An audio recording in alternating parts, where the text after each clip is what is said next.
welcome back to our Rocking Horse Horse Ownership 101 video series. We hope you're enjoying the series. Today we're going to learn about the different points of the horse. So we're using Super M as our model to show the different parts.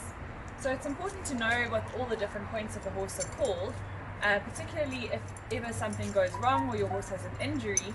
You need to be able to tell the vet exactly what is having a problem, where it is, and to know the different terminology is really useful for that.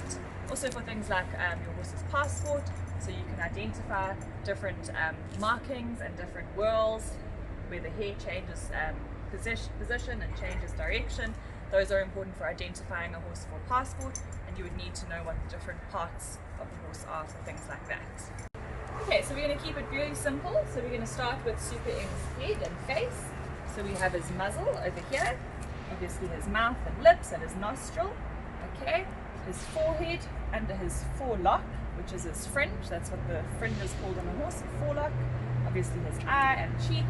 This part here we call his throat latch, and that's where, if you remember our parts of tack, the throat latch of the bridle goes.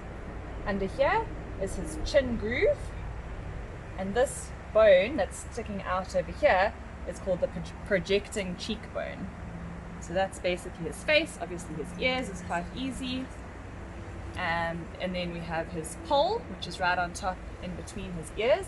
It's quite a hard sort of bony section that you can feel. Okay, then moving on to his neck, we have his neck muscle and his crest, which runs right at the top of his neck. His mane, which is on the other side. Okay, his gullet, which runs down here.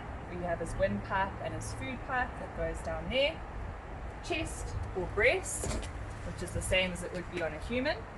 Okay, super. He wants to see if there's anything to eat there. His shoulder, which we can all see here, and the part of the shoulder that points out the most is the the point of shoulder. So over here. Then down to his leg, we have his forearm, which is over here. It will be the same on us. His knee, the bottom half of the leg, we have the cannon bone in the front, and then we have tendons and ligaments down the side and down the back, but we can get into more detail of tendons and ligaments on another video.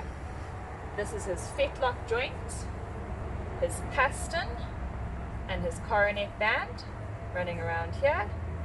His heel is at the back here, the back of his hoof. And then obviously we all know the hoof, okay?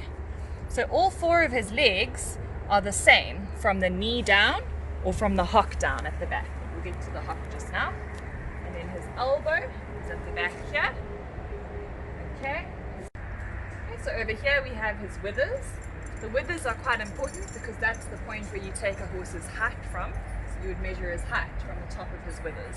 Obviously the head and neck can change height, but the withers will always be the same height. So when you are measuring them, that's when you do that. Okay, then we have his back over here where we sit, his barrel, which on Super M's is rather large. And then we have his loins coming back from here, his croup over here. The croup is the highest point of the bum, okay? And that leads down into the dock, which is the tailbone. Okay, so the dock runs all the way from his back over here and down, ends at about there. That's where his dock ends, and the rest is just hair on his tail. Okay, then we have his hip over here. The point of hip is the point where it sticks out, just like the point of shoulder, where it's the most prominent. This is his flank over here.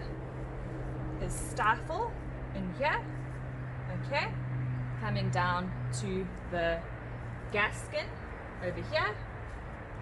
This is his hock joint, which he has on both of his back legs. So on the front legs he has the knees, and on the back legs he has the hocks.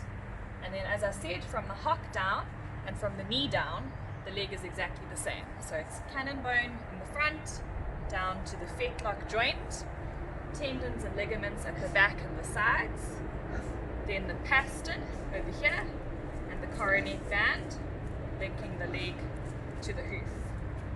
On the inside of each of his legs he has chestnuts, which is actually left over from prehistoric horses when they still had toes. So that's his chestnut there. He has one on each leg, so on the front legs as well. You can see it a little bit easier on this one. That's the chestnut. And yeah, that's pretty much it. Cool, thanks everyone for watching. I hope you found that interesting. On our next video, we're going to be covering lunging.